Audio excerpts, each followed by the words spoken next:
talked a lot about trying to get over the hump this year. Obviously, it's a big challenge to begin. Like, what's the first thing your team needs to do if this is the week that you're going to get one of these games? First thing they need to do is prepare well. We've done that. And then we got to go play well. I think we played well, but we've been talking for a few weeks now about making the key play when it matters the most. And if you're ever going to win a game like this, you're going to have to make some key plays. Let's talk about player leadership this week after the locker room scene on Saturday. With the experience on this team, how player-driven is the leadership on this team compared to other teams that you've coached? Yeah, this is the best one I've had. Austin Allen's doing a great job, and JoJo's doing a great job, and Damian Daniels and countless others. But these guys, they love each other, and they're going to keep fighting for each other. Coach Beckton said on Tuesday that Travis Vokalek is taking big steps forward in that area. Who are some other guys that have maybe grown in the leadership area this year? Yeah, Travis is definitely one of them. Adrian does a good job. Cam Jurgens is kind of the heart and soul of what we're doing on offense. There's a bunch of guys. And, you got to do things the right way first before you can step out front and show everybody how to do it, and then expect the same out of them. And we have a lot more of those guys. With Adrian, he's been through a lot of ups and downs here. What is the key for him in terms of bouncing back from a performance that wasn't his best? I think it's the same thing I talked about with the team. He plays such good football most of the time. It's some of the key situations, key plays where we haven't gotten it done as a team. Sometimes that's been him. I felt bad for him Saturday. He'd done a good job with turnovers and interceptions this year until that game, and if you do that in a game, you're not going to win it very often. So that was tough. But again, it's decisions and execution in key situations, and we got a lot of guys capable of doing it. We got to do it. It seemed like you guys liked what Xavier and Omar did when you had that extra bye week and sort of building up to the stretch run. Are you kind of hopeful about what they can give you down the finish? Yeah, they both got bright futures if they stay on a good path. With guys like that, it was just a matter of repetitions. And through the COVID year, both those guys missed most of every practice, and just hadn't got enough reps to be consistent enough, to be in shape enough, to know what to do well enough. And they both been doing a good job of showing up, being there, working hard at practice. And when you do those things, talent usually shows itself. Defensively, what kind of a balance exists with this Ohio State quarterback with Stroud and getting pressure on him but not allowing him to use his athleticism outside the pocket?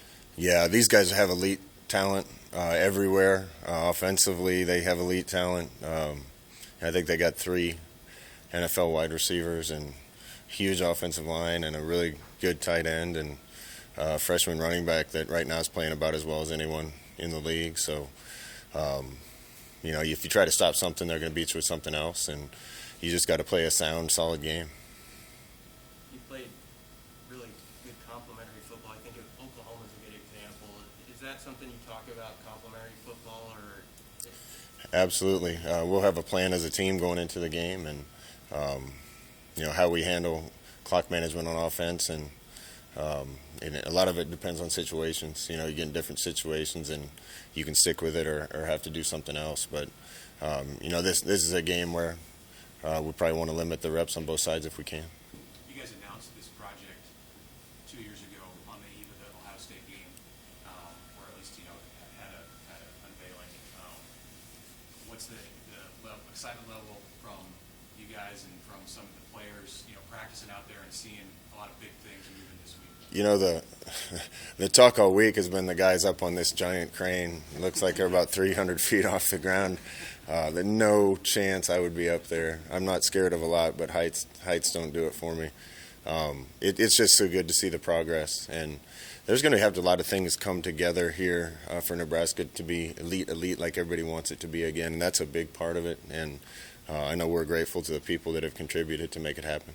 You talked on Monday about sort of from your perspective, blocking out noise, not thinking about what people are saying externally. Is that something that you have addressed or feel the need to address with the players? Like, do you worry about them feeling added pressure down the stretch? No, I don't know. At Nebraska, there's always pressure. There's so much interest in so many people with opinions and talking, and it's hard to not notice any of that.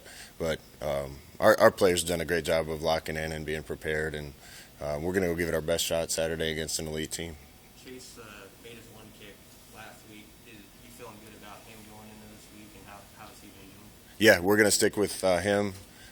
He did a great job coming in and competing. Did a great job earning it last week, and I really liked the look he had in his eye. He had a confident look in his eye, and that gives me confidence. Does he have a pretty big leg, or can he? Yeah, he's got a good leg. I don't know if we'd send him out there to kick a 65-yarder, so we'll have to make those decisions, but he's got a good enough leg.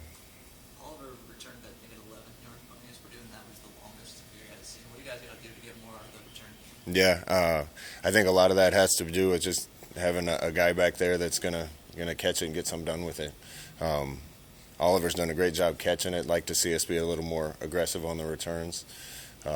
These guys have elite talent everywhere, so I don't know how many opportunities we'll get for returns this week, but if we get one, we got to take advantage of it. Scott, on the offensive line, how do you grade out how Nuri has played ever since earning his starting role? I'm glad you asked me that question. We put Nuri on scholarship this week. We kind of had one in our back pocket, and you guys keep asking me. He's done a great job. He's been one of the best guys we've had up front ever since we inserted him.